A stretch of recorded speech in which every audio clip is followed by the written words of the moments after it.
All right, folks, welcome in. And man, finally, we get some postseason baseball. It feels like we've barely been talking to you guys, so we apologize for that, but that's kind of the way things went down. This is our first time covering the team.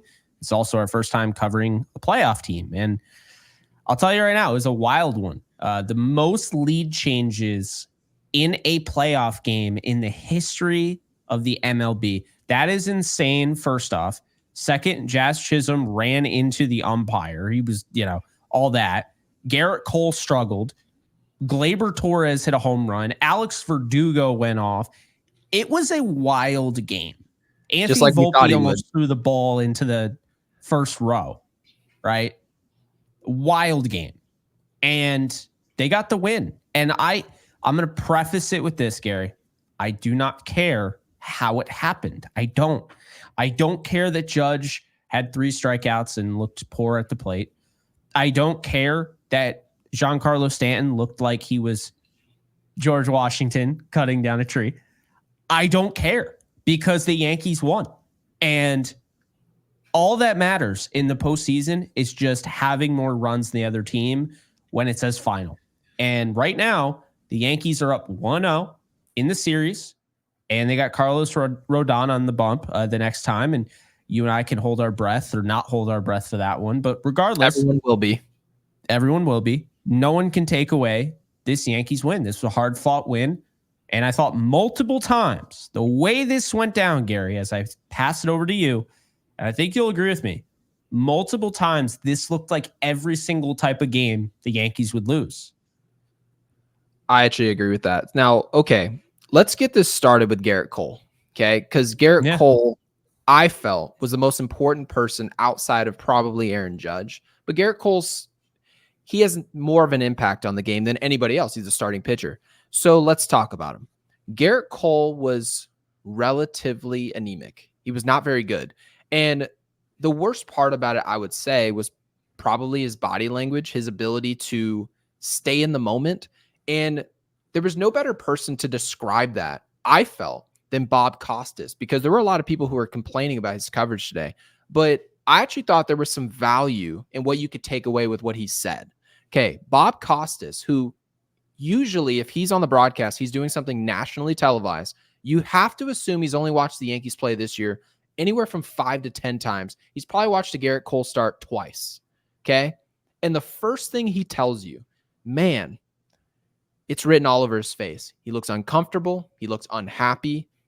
Not that he doesn't want to be there, because he very clearly does. But it looked like, I guess the best way you could describe it is like he was drowning in a glass of water, my wife likes to say. And at some point or another, you need to realize, as Gerrit Cole, the ace of this organization and for the foreseeable future, you have to be ready to pitch when the lights are brightest, period. But then when you don't, it's about what you do next. And it seemed like he was constantly thinking about the past and the pitches that he was failing to make. And that, I felt, was part of the reason why he just couldn't get off the mat. He was struggling. A lot of hard contact today, a lot of breaking balls. He was not getting pitches in off the plate, which was interesting because as this game went on, you saw the strike zone get pretty ridiculous, I might add. You actually talked about it just before we went live. Multiple games, by the way. This was all today. Specifically to Juan Soto, right? But you saw pitches in off the plate, called strikes pretty consistently. And that was disappointing, and it didn't happen for Gerrit Cole. But I'll say this, when you get paid $360 million to pitch and be an ace of an organization, you don't hope for pitches in off the plate so that you can execute.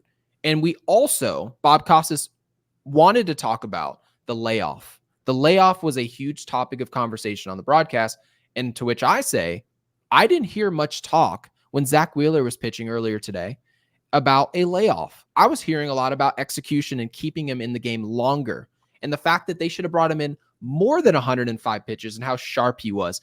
Gerrit Cole had to be that. Okay, that's what we pay him to do. Unfortunately, he wasn't. But as I tweeted, this Yankees team's got to score. It's part of the reason why I feel like we haven't won a World Series championship. And we did. We punched back. Kansas City punched back. There were not a lot of strikes thrown. And eventually, we cracked through and won this game. As you say, Jake, You don't care how we win.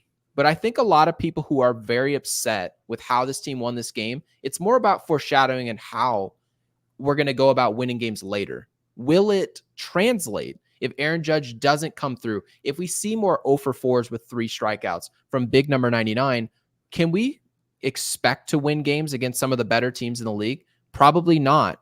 But to your point, it's just about today. And then Monday night's game, it's going to be about Monday night, and that is it. So there are a lot of question marks with this team, but thankfully we got out alive because it's a short 5-game series. No, that was very well said, Gary. I thought Cole had at no point in his start did he look confident, comfortable, any of that. I texted you immediately. I was like, not liking what I'm seeing. I mean, it was just first pitch, boom. And you, of course, that was early. You said that they fixed the audio. I'm sure you noticed that, but I did.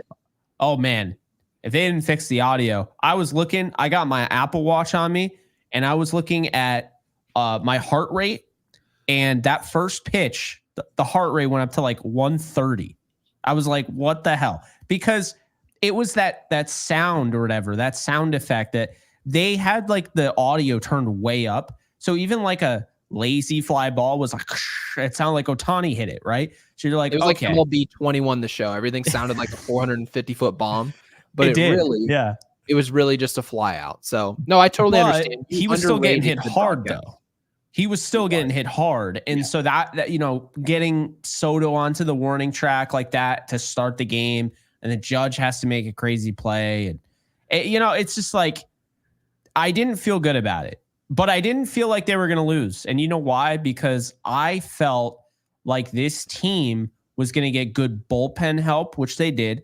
And I felt like they were going to hit. And I really felt like coming into this game, Alex Verdugo, I texted you this. I felt like Alex Verdugo was going to have a key role in today's win. I really did.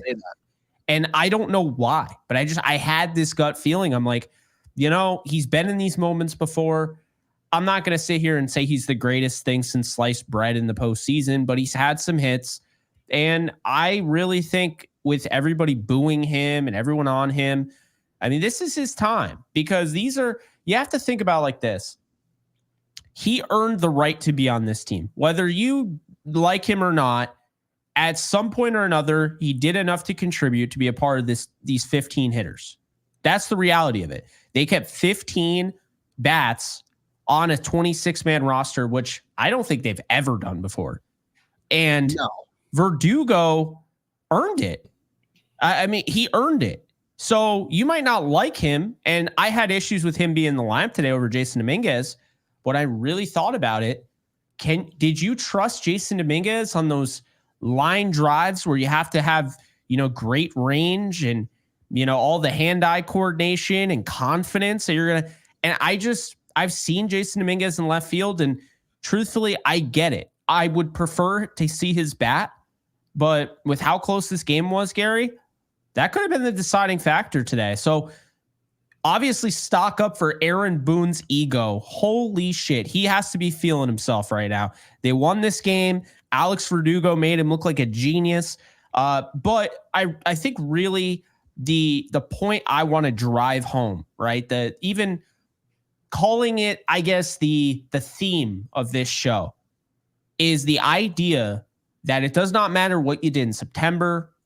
It does not matter what you did in August, July, June. This is clean slate territory. Okay. So this is the time where you didn't get things going your way. It was a bad year. It happens. Guys have bad years. Now you can turn it around, because guess what? Right now, Alex Verdugo doesn't have a 230 batting average. He has a 667 batting average. And that is because it's a clean slate in the postseason. So hopefully he continues to play at this level.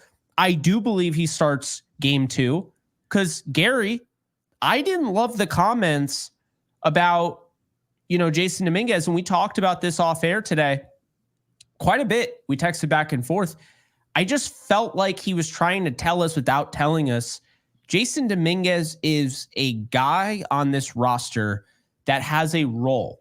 But a role, what does that mean? Because Duke Ellis has a role on this roster, as we've discussed, a very important role. Late in games, He might be the deciding factor whether or not they win or not, like a Dave Roberts with the Red Sox. So he has a role. But what is Jason Dominguez's role? I don't think he's a starter. I really don't, Gary.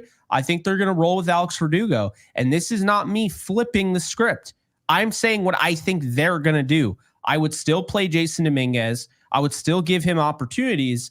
But I think this is what they're going to do. I think they're going to roll with what we saw today, mix it up here and there. I think you'll see John Birdie even in left field at times. I think you might see if Stanton just doesn't hit well, right? I think they'll give him a day and they'll move over to Jason Dominguez. I think Austin Wells is not going to catch every game, whether he should or not. It does not matter what I think. I think that I know that at some point Jose Trevino is going to hit. Okay. Oh, absolutely. So that's the reality of it. They have 15 batters. We might even see, he talked about having Grisham maybe playing a little bit of the outfield. So that's what I'm expecting. That was insane. No, he didn't just say that about Grisham. He said that there could be a potential where he starts a game in center field. That was insane to say that. No reason to say it. But by the way, when you mentioned that Alex Verdugo, that he wasn't amazing in the postseason, right? Career-wise, his numbers are actually pretty good. His career numbers, he has 45 career postseason at-bats. He's hitting .333. His on-base percentage is .412. That is very good. Now, again, you do have to read the tea leaves and say, if this player was bad for the last 4 months, should I necessarily play him in the postseason because he has good postseason numbers? You can make the argument maybe you should, maybe you shouldn't. I argued I didn't think Alex Verdugo should have been playing tonight. That was my opinion. No question. I'm not going to hide from that. I thought the prospect of what Jason Dominguez can do with his bat, but you know what? I thought that was more worth it to put him in left field because of his bat. That was my thinking. But here's where we're at. Do you know the one position you can play where you don't have to play the field? It's called designated hitter. And that's where Giancarlo Stanton is right now. And you know what Giancarlo Stanton hasn't been doing of late? Hitting. Okay? So I'm not going to pick on Giancarlo, but I believe the Yankees can get more creative with the designated hitter role. And clearly, you don't trust Jason Dominguez with the glove. And understandably so. We were at the game where he was running around in left field, clearly didn't know what was going on. Okay. He whiffed on a ball that landed on the warning track and he beat the ball to the warning track. That doesn't happen often. Okay. So when it comes to trusting a player in the postseason, they need to do things during the regular season for you to trust that they'll do something when it actually matters. Jason Dominguez hasn't done that with his glove. We've seen what he can do with the bat. That's amazing. But go do it at designated hitter. That's my expectation. And understand something. Game 2 is Monday night. Okay. We have an off day tomorrow. We are facing Reagans. Okay. Reagans is a left-hander. My expectation, Jason Dominguez is not playing again. Why? Because they've said we don't really trust him as a right-handed hitter. His numbers are not very good. So my expectation, he's not. So my expectation, Jason Dominguez is going to sit game 2. He will start as a designated hitter for game 3. That is essentially my guess. I agree with that. I think at some point they're going to get him involved. And Boone kind of told us without telling us, they don't trust him in left field. They just don't. I mean, he went from, kind of going back and forth, who's going to start left field. Then he comes out today and he's like, yeah, it was always Verdugo. It's absolutely it was an Verdugo. Easy decision. For those of you who easy missed decision. the quote, and an easy choice was Alex Verdugo, which very well could have been him saying, I want to say this in the media because Alex Verdugo, he's going to hear it. Pretty clear. He's going to get a vote of confidence. Oh, it was an easy choice to put me in the lineup. That's got to make you feel pretty good, right? If anyone said that about us, hey, to host that podcast, you were the easy choice for us to go with. That makes you feel pretty good. So Alex Verdugo is human being. So yes, hearing that's a good thing. But there's somebody on the inverse of that in Jason Dominguez that's also hearing that and says, oh, wow, it was an easy choice. What story does that tell about his glove? And there's another player there's on the field with his glove who, Jake, I mentioned that has struggled defensively in big games, and it is Anthony Volpe. Anthony Volpe struggled today defensively. Stock he was not mega very down. Good. This was not his a good stock is in shambles. But again, something we've mentioned on this show is that we don't care about the future right now. All that matters is what can you do for me right now? And you actually talked to me about some other ideas the Yankees may have at shortstop. And we don't have the expectation that that's going to happen. We probably imagine that if anything was going to happen creative at shortstop, it would have happened in September. But we're just in a position now where he clearly can't trust his glove. He can't trust his arm in big spots. That matters, Jake. Yeah, that was because you texted me, he just ruined the game. And I agreed with you. I felt like at that point, the momentum shifted. You could see it. And then keep in mind, momentum is huge in baseball because when you go out there in the field and, everybody does their job except for the one guy at a 9, and he throws the ball into the dugout or whatever, now those guys have to get up and hit. They have to get psyched up, to get those runs back and then some. And we've seen it does not always work out. I'll tell you right now, that Tigers team, hot as hell, right? They go down 5-0. I think it was in the first inning. They had no chance. Game's over. No.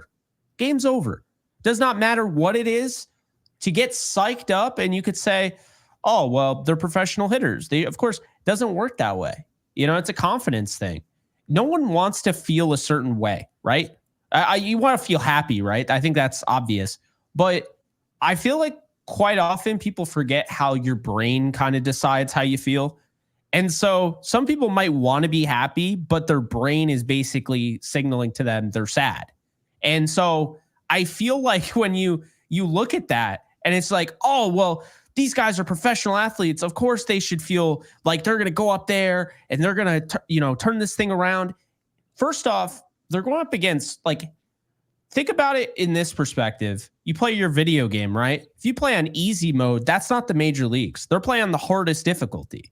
And so you have a bunch of these guys who are the best in the world at what they do going up against another guy who's the best in the world at what he does, but he's even better than that guy.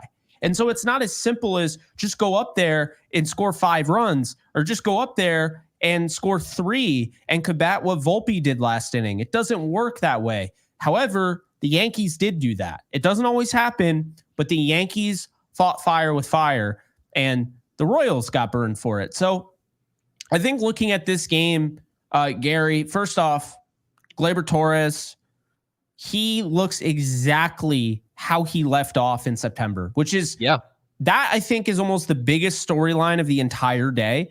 You have a table setter who's going to go yard. You have a table setter who has a history of hitting in big games in the postseason. And he's carrying that now into the ALDS. You have Juan Soto.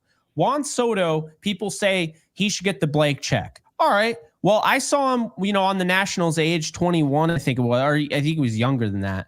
But I saw him on, I saw him on the Nationals, and he's a big reason why they won the World Series. He was incredible. He hit 354 or whatever. Just incredible stuff. No, he hit over 400, I think. Anyway, point I'm making. Soto comes out 3 for 5. Are you kidding me? That's your postseason debut in the Bronx? Yeah, you're going to be loved. And all of this, Austin Wells coming off the worst month of his career. It was awful. September, he literally lost the Rookie of the Year award because of how bad he was in September. His average went from almost 260 to dropping to 229 to end the season. We were able to have a conversation. Is Austin Wells one of the top 3 hitting catchers in the game? We had that conversation. Yeah. Some people agreed, some people disagreed. But the fact that we were able to talk about that, and then you look up at the end of September and say, oh, wow, he's hitting 226. The fact that you saw that tells you how bad he was at the end of the year. To the point, Jake, where you, who's as high on Austin Wells as just about anybody, actually said, I understand if Jose Trevino plays a few games, because if you don't perform well at the end of September, the most important games of the season, we're in a pennant race, then yeah, we're going to look at other people. But absolutely. That was how huge bad today. It really was. Right. And another thing about Austin Wells and Juan Soto, right? You just talked about those 2 players. Those 2 players happen to sandwich Aaron Judge in this lineup. And when I talked about Aaron Judge and how he's going to be playing, because I did tell people, yes, he's an MVP of the league. Aaron Judge is the AL MVP. It's done. But I will tell you, don't just look at the best players in the game. in October and say, hey, be a superhero, right? You need to tee that up, right? The guy who's hitting fourth in your lineup, and that was Austin Wells tonight, it's going to be most likely for the foreseeable future. And then Juan Soto is hitting 2. He goes 3 for 5. Wells and Soto, they have 4 hits between each other in 8 at-bats. So now that the dirty work has been done around Aaron Judge, you saw him up there. Big number 99, man on third and second, nobody out, right? Man on first and second, nobody out. Nothing happened. Those situations were teed up for 99 to get essentially just to get his feet wet in this series. He didn't do that, right? So the question still remains. You can be the MVP of this league, but that's still the regular season. To be an all-time great for the Yankees, you have to perform now when it matters most. There are a lot of people out there who say they're Yankees fans, who say they're baseball fans, but they only really watch the game when it really matters, right? We've got busy lives. They turn it on now. The lights are brightest. The ratings are highest. You've got to hit when everyone's watching. Aaron Judge, so far, is not doing that. And if he does, it makes this series a lot easier than it really should be at this point, because now we're looking at Kansas City. If 99 doesn't hit, this series is a toss-up. I hate to tell people that, but it is. A 5-game series where the AL MVP no-shows, it's going to be close. Just know that. And if 99 wants to perform the way that really it's up to his standard, this should be a much easier series. And frankly, we should cakewalk into the World Series, which, by the way, Jake, I did notice people were reading our title of our last show, and they were saying, oh, wow, it says the Yankees have the easiest path to the World Series that they've had in 15 years. And I read that as it was posted thinking, there's nothing wrong with that title. And people took it as they have an easy path. That's not what this is. The MLB postseason has never been easy in the history of baseball for any organization, ever. No. It's never been easy. It says easiest for a reason. The Royals are not an easy opponent. It is an easier opponent than it could have been. It is a much easier an opponent than facing Baltimore in this series, right? A much more talented organization. It is a much easier series than facing Houston in the championship series. If 99 shows up and he looks anything like the Aaron Judge we all know and love, we're going to make easy, quick work of Kansas City. But Aaron Judge has to go out and do it. Us as podcasters, we have nothing to do with it. I don't drop down any bunts. I'm not stealing, going first to third. I'm not doing any of those things. It is funny when people talk to you like you do have something to do with it. Like, get out there. Like, what are you talking about? I'm like, okay. I thought it was very funny how the Yankees started off the season against the Astros in a game where they had 9 walks and 10 strikeouts. And today they had 11 walks, or they had 8 walks and 11 strikeouts of the offense. And I thought it was very similar to when we talked about our first episode of the year. And we said, and by the way, it was the same 3 guys in the order, Torres, Soto, and Judge. Isn't that funny? Yeah. And first off, the difference, Torres went 0 for 4. Soto went 1 for 3. And Judge went 1 for 4. The Yankees won 5-4, so a 1-run game. And there was only 1 home run. It was Oswaldo Cabrera. But the reason I bring it up is because I remember people probably got tired of us saying it. We kept saying approach, approach, approach. We love their approach. Oh, this approach. That's how I felt today. You know, you could say what you will, and I know Royals fans are saying that they got hosed and all that, whatever. But I think other Royals fans are coming in and be like, hold on a second. We walked 8 guys. Okay. Like they only had 3 walks in this game. 4 guys in scoring position. Yeah. The Yankees had 13. We left 11 men on base. Anthony Volpe, who's a Gold Glover, made an error. Okay. Juan Soto, right? Multiple atrocious calls. There were bad calls on both sides. There's no question about that. Oh, yeah. But the Yankees have to look at this game and say, we scored 6 runs against. Well, they're mad about the Jazz Chisholm call. To me, that was not conclusive. Who cares? That's not conclusive. Whatever. I mean, that's fine. But we scored 6 runs. We left 11 guys on base. It was a clinic on how not to execute with men in scoring position. And you have to assume if we tee up Aaron Judge with runners in scoring position over the course of the series, if he doesn't come through, then you shouldn't have any expectations to win anything. But Yeah. I believe, and I would feel comfortable saying we believe, that'll change.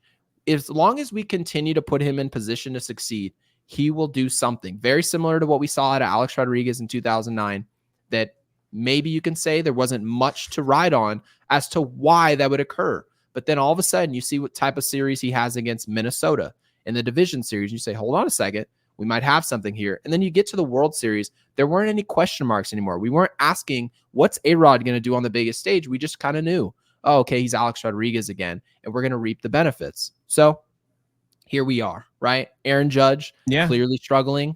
All that long-term data we've all read off, right? We've read it off on past shows. We're not going to rehash the past, but it seems like that is dwindling, kind of lingering on into today. And that's got to stop.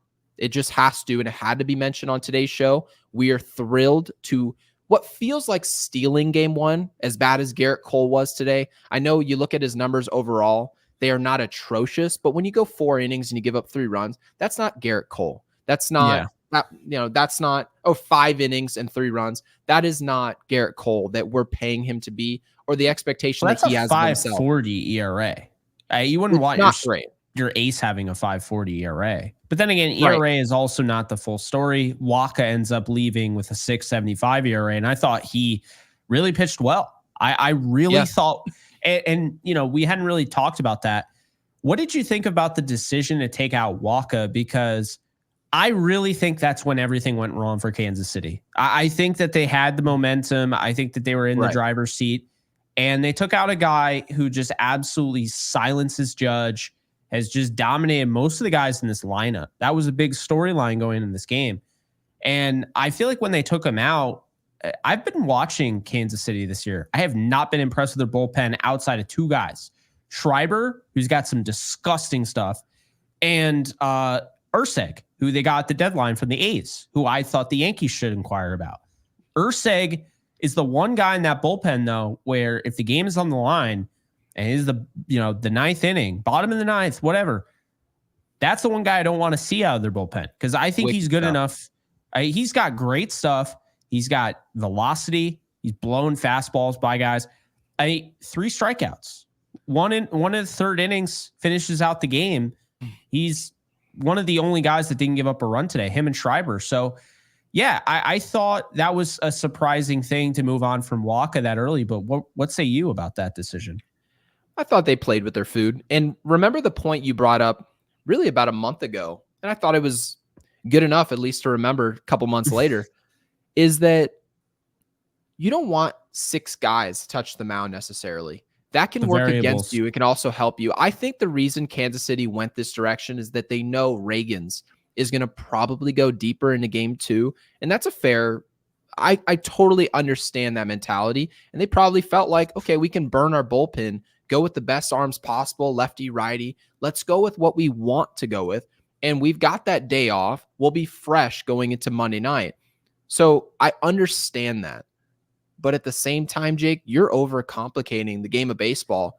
There's a reason that baseball, in the history of the game, if you go turn on and watch the Reds, okay, from 35, 40 years ago, deep in a postseason run, there's a reason that a starting pitcher went 7 innings. They went to a setup man or maybe a bridge guy and then to their closer. Is because it's a more simplified approach and less people have to be on that day to win a baseball game. That's the reason they were doing it. Now, people feel like we're going to go with all these guys because everyone throws 100 miles an hour, right? And nobody has the stamina to go 3 or 4 up to 8 innings. They don't have that. So that's the reason you see Zerpa, Schreiber, Long, Lorenzen, a bunch of guys touching the ball. And Jake, that's part of the reason why you see such lack of control, is that you don't really give anyone a chance to get situated in their role and in the game. So I thought that worked against them today. I was thankful that they did it, because when I saw Waka go off the mound, I felt like Aaron Judge can breathe a little bit, right? I felt like exhaled when he came off the mound. I was like, anytime you feel like, I'm glad he's gone, right? You watched the Philadelphia game earlier, even though you can understand, okay, Wheeler's coming off the mound, 104 pitches. That stuff makes sense. But Are you happy if you're the opponent to see Wheeler off the mound? If the answer is yes, leave him in the game. That it is that simple with the game of baseball. Don't put someone in a situation where they're just going to explode, where they're at 135 pitches, Edwin Jackson. We get that.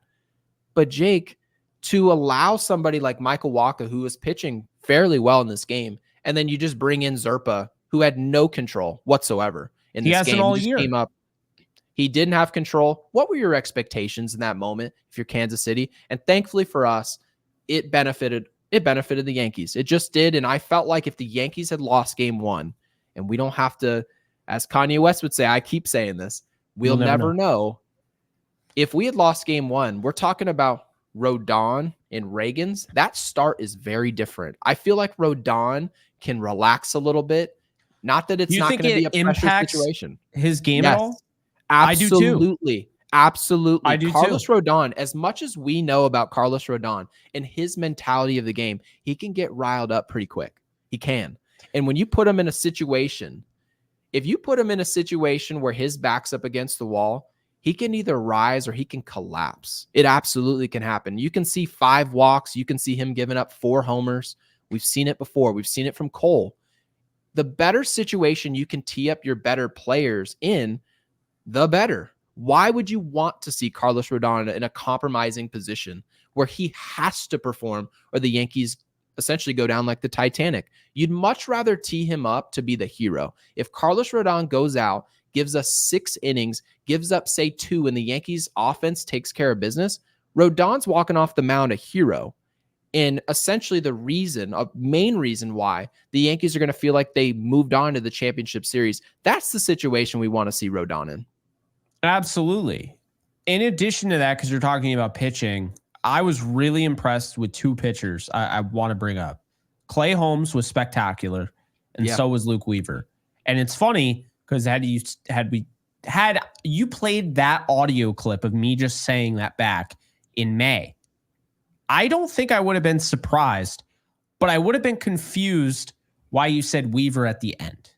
Right. Because it'd be like, what? Clay Holmes hasn't. I think at that point in May, I don't think Clay Holmes had given up a run. Clay Holmes has gone more innings than anybody in the history of the Yankees in not allowing a run. He's gone 9 innings with no runs allowed in the postseason. And Luke Weaver, dude, that inside fastball is just money. Like I really love watching him pitch. And I think he loves pitching. And I think he loves the big moment. And the good news about tonight is that I honestly get, World Series, things can happen. You get to the World Series, there's a lot of pressure. It's a different game. But the ALDS and ALCS are very similar. Let's not get it twisted. I would argue there's more pressure on the ALDS because it's only a 5-game series, which is insane to me to get this far, and your season could be over if you lose 3 times. It is crazy. But that's the way it is. That's the way it's been. It's not changing.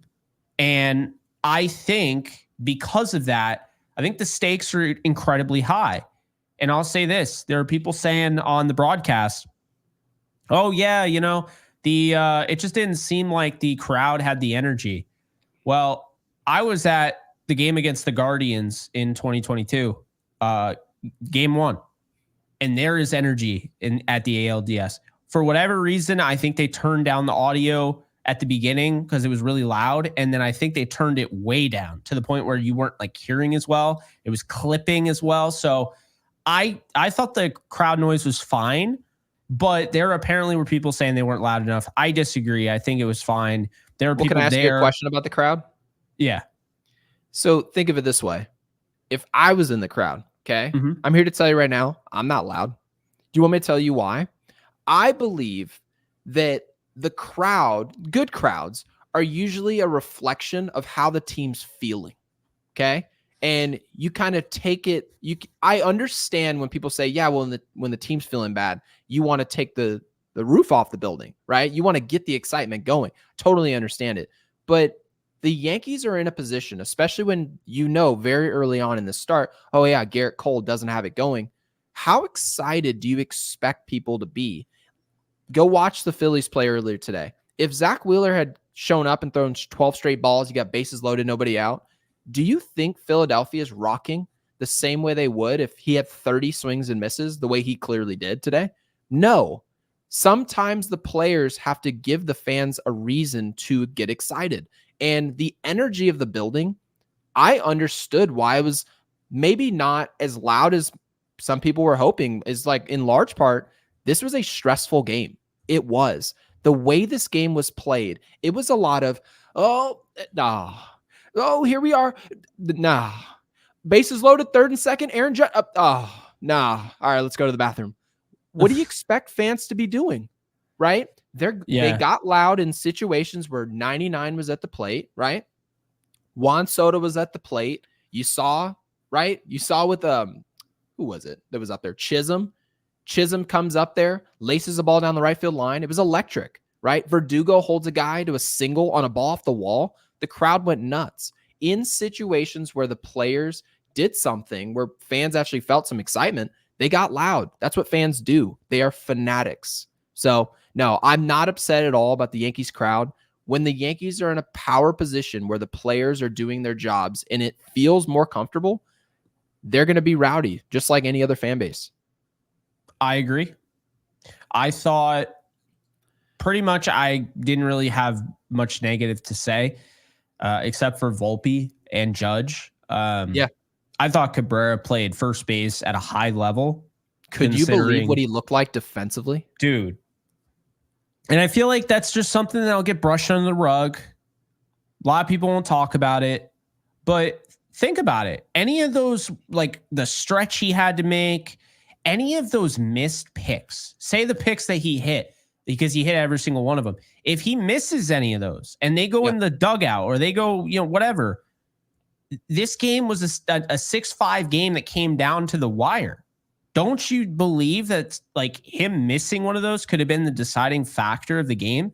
It's something that's taken for granted, but I think Cabrera is making a run to be their first baseman next year.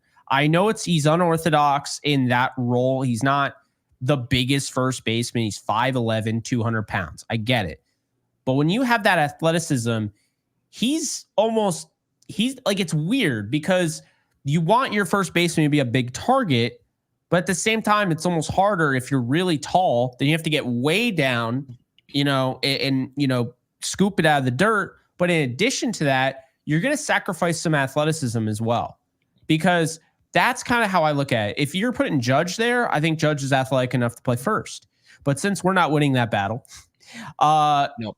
I'll say this right now. Who's better than Oswaldo Cabrera as far as athleticism? You can say what you will about Ben Rice, and the dude runs like a gazelle at his size.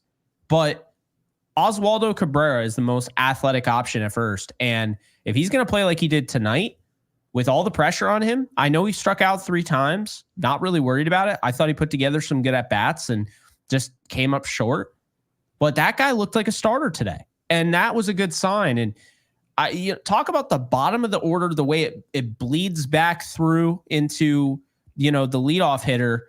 And Soto, that's 4 guys in a row that were hitting, like, consistently. Like, you felt good about Verdugo's at-bats. You felt good about Cabrera. You felt good about Torres. You felt good about Soto. It's only a matter of time before Judge does, because I do think Judge is going to turn this thing around. I do.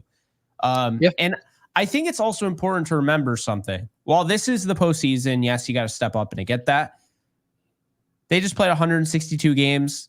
There's a lot of bad games in there. It's baseball. It happens. The problem is the optics. Judge historically is not a good postseason hitter. So he can't afford to do that, because the press clippings, the fans, all that, everyone is going to be talking about the next day, especially if they lose. They won, so it won't be as loud. But he needs to come through in game 2 on Monday, and he needs to come through, because I'll tell you right now, what they're doing without people realizing it, because yes, Juan Soto is allowed to hit. Yes, Gleyber Torres is allowed to swing the bat. But if you know football, or if you know basketball and basketball, there are moments in the game where teams will draw up plays for a specific player. And what you see in football is a guy like, say, Devontae Adams, since everyone's talking about him. Devontae Adams is your number one receiver. So you're going to use your lesser receivers to try to create what is a rub route and create some space for Devontae Adams to get an open opportunity in the end zone. When he's open, he's 100% of the time he's going to catch it. He doesn't drop anything. Aaron Judge is dropping the wide open pass in the end zone. Bases loaded, 2 men on. You have the table setters.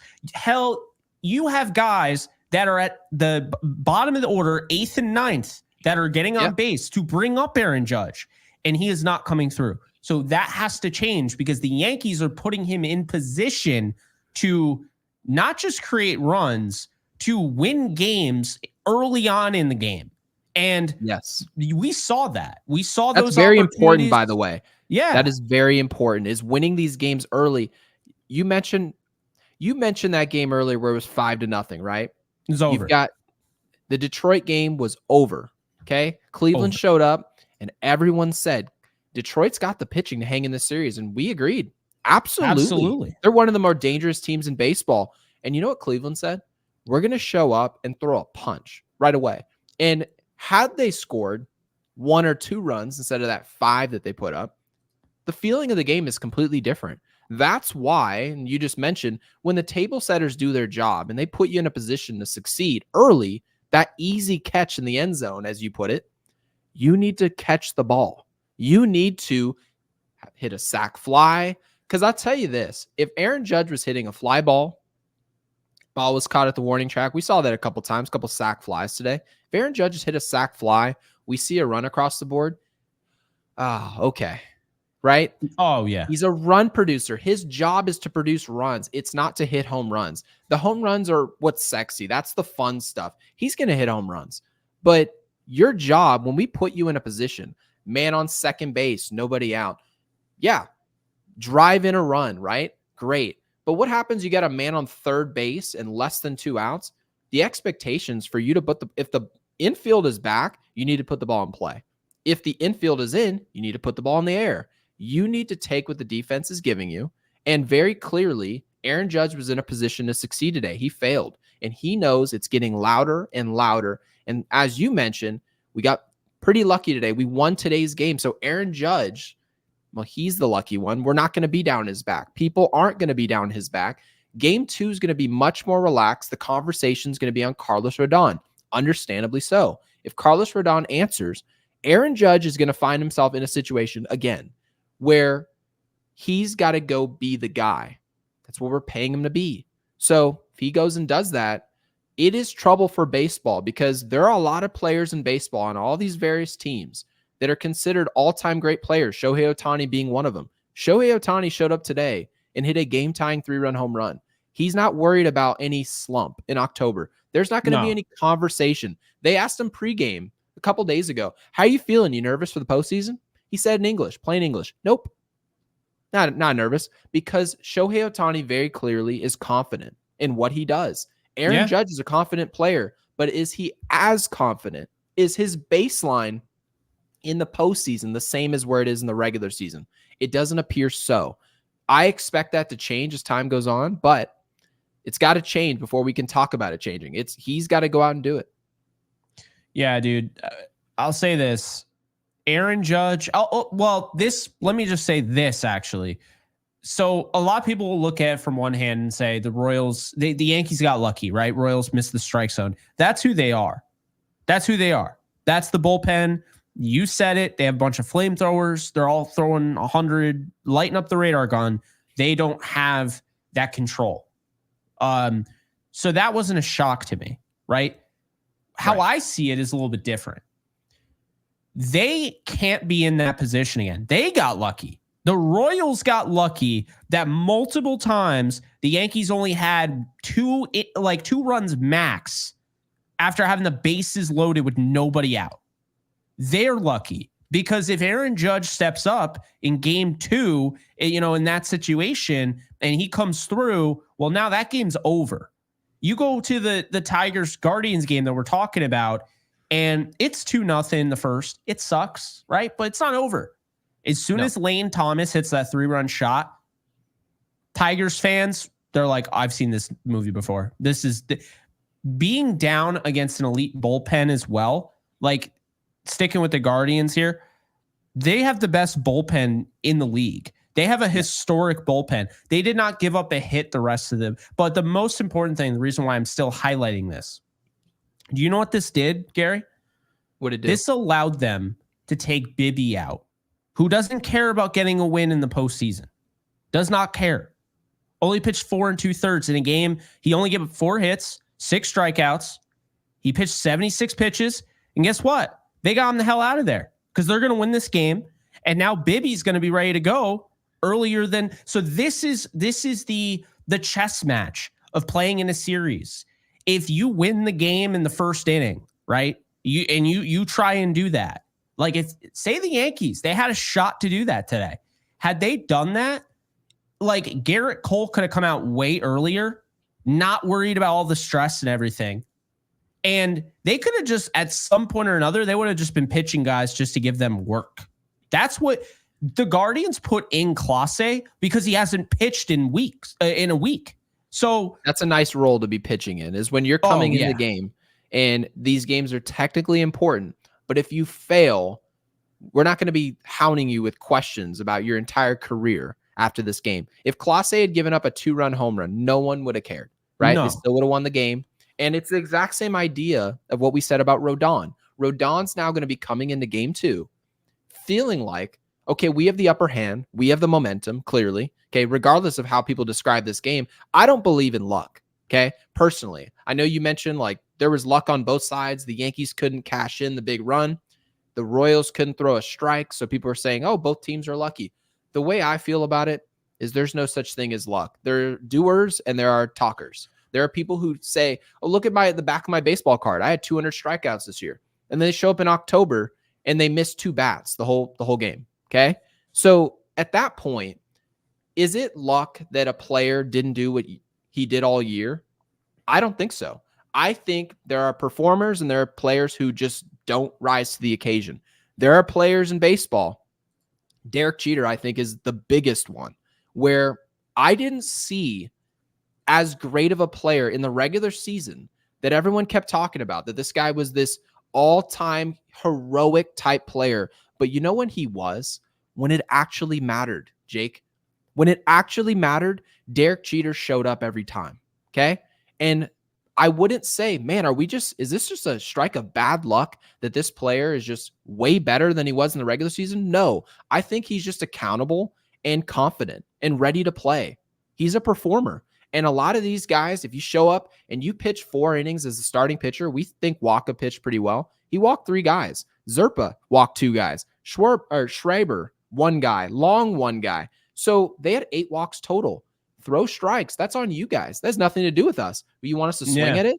We swung at a couple of them. Anthony Volpe struck out, I believe, twice today on pitches outside the strike zone. So what do you want? If you throw balls, we shouldn't be swinging at them.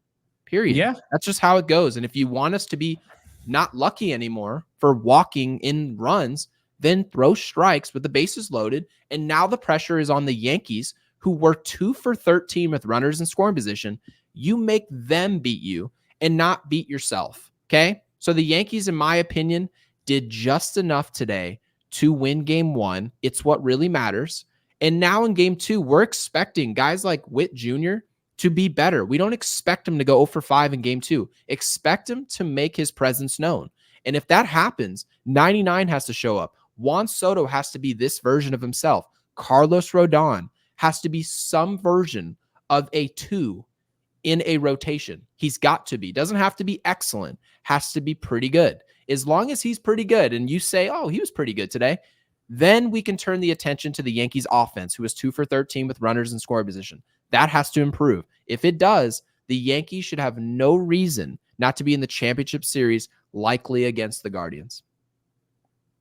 I love it. I think Monday's game, obviously, you got to get the win, right? You got to protect your home. Then you go into Kansas City and you're one of the best road teams in baseball. You are the best road team in baseball statistics. Correct. Yep. Now, I want to point out something with Rodon. because he's faced Kansas City twice this year, right? So back in June, he went 7 innings, which he doesn't go 7 innings very often. As a matter of fact, he only did that one more time the rest of the year. So he went 7 innings, 5 hits, 1 earned run, 3 Ks, and he got the win, right? They ended up winning 9-2 in that game. That was in Kansas City. Then he faced Kansas City in September the 9th. Didn't love that start. It wasn't that the start. He gave up a bomb to Perez. Was that not that game? It was annoying, but he had 9 strikeouts, only walked 1. He gave up 2 home runs, which was annoying, but he only had 5 hits. Okay. So he had 4 runs, but he only had 2 earned runs. That was, I think, Volpe had an error in that one. No comment. So that game, the Yankees won 10-4. And that was at Yankee Stadium. So Rodon, they've seen, and in that game, Bobby Witt Jr. went 1 for 4. Salvador Perez destroys him. So I would walk Salvador Perez every single time. I don't want to see Yuli Gurriel anymore. I saw enough of him on the Astros. What the hell? But anyway, that's completely different. So you go back to that September 9th start. 0 for 5, Tommy Pham, 1 for 4, Bobby Witt Jr. Sal Perez, 3 for 4, had the home run. Renfroe had the other home run, right? Grossman was 0 for 3. Gurriel was 0 for 3. Garcia was 1 for 4. Massey was 0 for 4. He led off today. And then you go back to the first time he faced Kansas City in Kansas City. I'm sorry. That was a 4-2 game. He's 9-2 on the year. I read that wrong. But yeah, 4-2 game. You beat Seth Lugo. See, a lot of people forgot about that because we saw Seth Lugo recently in that September, and we're like, oh my God, he was incredible.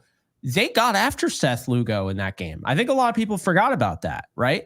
So they got after Seth Lugo, 4 earned runs. He pitched 7 innings, so it's not like he didn't, pitch. But you'll never guess who got the save. But I'll leave that to you after this. But Kansas City, 0 for 4 Garcia, 1 for 4 Witt, 1 for 4 Perez. Right? Was it Miza? No, it was Tonkin. Oh God. Who probably, if we're being honest, would be on this roster right now if they didn't just cut him for random reasons. That was bizarre. I didn't understand. You're not wrong, but that was bizarre. I mean, we know why De Los Meatballs was cut, but we know why he was cut. Do you know what's going to be a huge factor though in game 2, in my opinion? I think the control of Carlos Rodon is going to be that's everything. Object number 1, because if you think of it this way, Garcia is in the lineup, okay, at the bottom of the lineup to run. Okay. There are a lot of guys on their team. Witt Jr., they're trying to wreak havoc on the base pass, and you can do that on this Yankees team. I understand that Wells being our now starting catcher and much better throw of the ball than our backup, clearly, right? But not Yachty, I will say this. No. Like you can run on him. You can run on him. And also, with our rotation, you can run on Gerrit Cole. You can run on Rodon. I'd probably say Nestor is probably the one guy you'd say you can't necessarily run on him like crazy, but we've seen it happen before. So I'm not in a position where I'm confident about the run game. So Kansas City, their job, you see it. It's on the screen. You guys can read it. It's 2 for 4 with runners in scoring position. They reached second base 4 times. Just kind of goes to show you they were struggling today. It was a struggle bus. I didn't think they played their game at all. I'm expecting them to get back to that. So the Yankees have to answer it. And luckily, this game 2 is a Yankee Stadium. Go out, take it. Because if game 2, in my opinion, this being now the most important game of the series, if the Yankees win game 2, I believe Kansas City lays down in game 3. I think it's done. And I get it. We lost 3-0 in 2004. No series is over. Totally understandable. Get it. But when you're talking about a team that has the pitching that Kansas City has, there's nothing better you can do for their organization than giving up a game at home and letting him go play in Kansas City with confidence. You can't do that. Cannot allow it. And I think if the Yankees and Carlos Rodon go take it on Monday, because I believe I've said Tuesday twice now, it is Monday. You can take all momentum of this series, and this whole David versus Goliath story, it will end very quickly. Yeah. And I think the reason why, the Royals going into this, people were like, I could see it. They're playing, they've won 3 straight, they're feeling good, right? Now you won a game. If you win that second game, where's the momentum? After that, they have to win 3 straight. And the last game, they have to go to the Bronx. And they played well tonight. Don't get me wrong. Yeah. The Royals played well enough to win. I give them a lot of credit. They kept fighting back. But that's the reality of it, is that you have to do this. So Cole Reagans has only faced the Yankees twice in his career. Once with the Rangers last year in relief, and once with Kansas City, September 11th. They lost the game in 11 innings.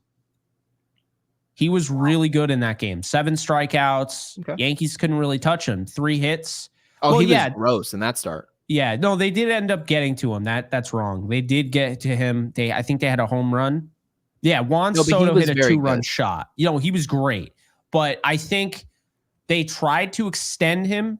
Yeah, it looks like they tried to extend him. He hit 100 pitches. Soto hit the 2-run jack. They took him out. That's what happened. But he was really dominant. Urseg was dominant in that game.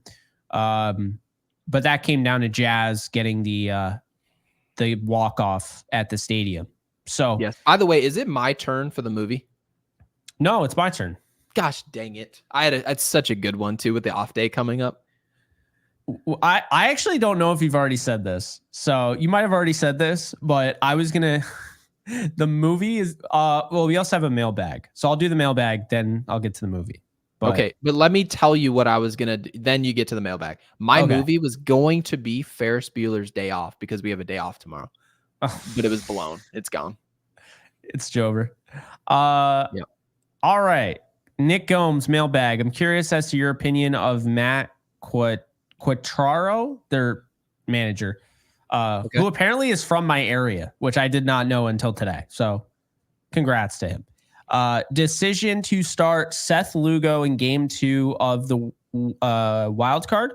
Michael Wacha was coming off of 5 days rest, and they could have started him in game 2 and saved Lugo for game 1 of the ALDS on Saturday.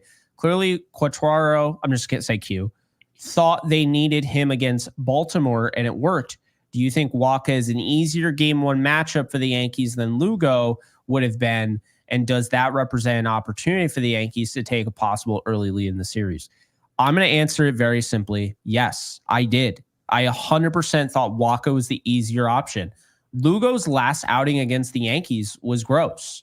I did not want to see Lugo game 1. I think it worked in the Yankees' favor.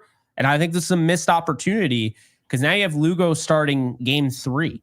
I think I think they mismanaged that personally. That's how I feel. But what say you? Yeah, this is part of why playing in that wild card, this is some of the disadvantage of playing in the wild card, right? It puts managers in a position where you still need to be smart. You're not just thinking about winning games. You're thinking about, okay, if we win this game, what do we look like 3 days from now, right? What do we look like Saturday night? Do we look like a team that has the best opportunity to win? Are we putting our best foot forward to win? The answer is no, because a lot of those wildcard teams are just fighting for today, and then you worry about tomorrow. So I think they made a decision that probably didn't work out best long term, but it was best for them in the short term. So no, I totally get it. But the answer to the question, no, it's not the best decision now long term, because you're now looking at some of those really good pitchers for Kansas City. They're going to be pitching in positions in must-win games, and not necessarily games where you can go steal a game. It changes the feel of the game completely, changes the outing completely. And I think in general, game 2 now is a must-win for Kansas City. It's no longer looked at this situation of stealing a game. That's a great way of putting it. Thank you, Nick Gomes, of course, for the mailbag. Appreciate that. Field level shout outs go to Juan Cepeda, Kid from LI, Carlos Murrow, Jeff J, Ed W, Brian Fuchs, Ryan Hoffman, Rich Squires, Joshua Halleckman, Egyptian Magician, Nick Gomes, Jalen Sestero, JT Roberts, Mickey G, Ronnie, Tony Jones, and Insight. We appreciate you guys.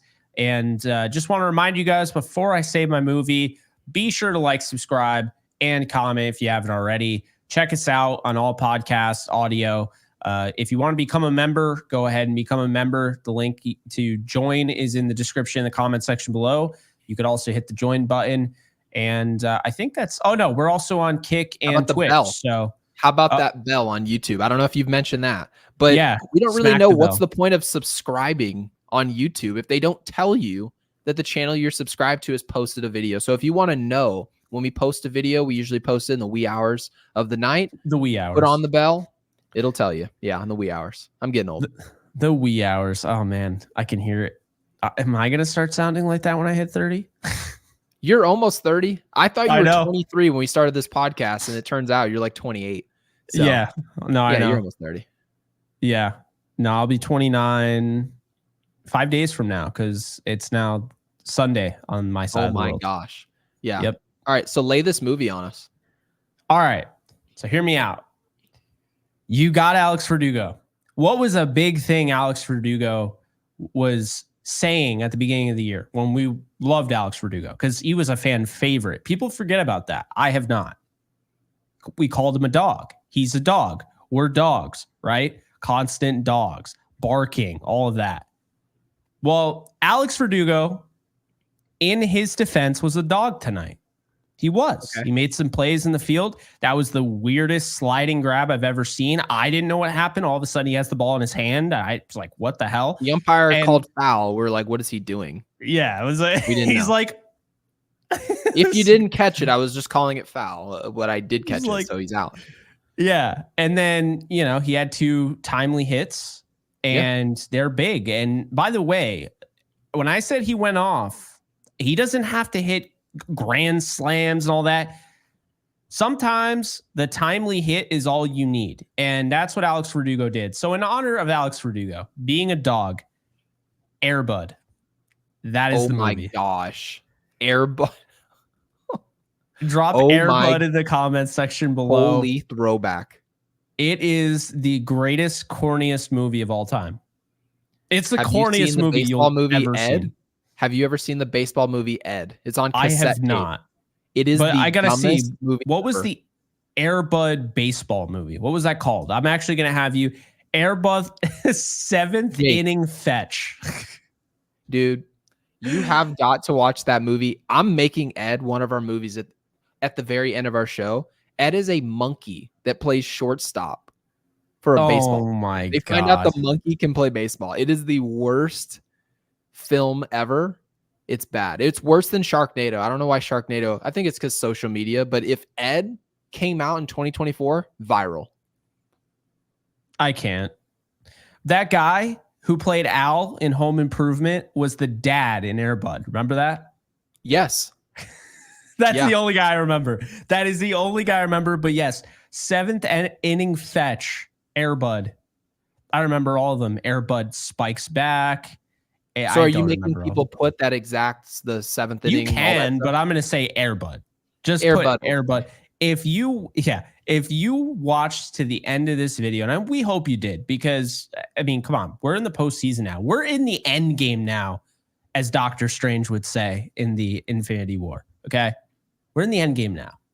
So be sure to hit Air Bud, or put Air Bud, not hit Air Bud. Don't hit a dog. Put Air Bud in the comment section below if you got to this point. And check us out on Kick and Twitch. That is in the description and comment section. We'll be streaming over there at some point. And appreciate you guys. Like this video.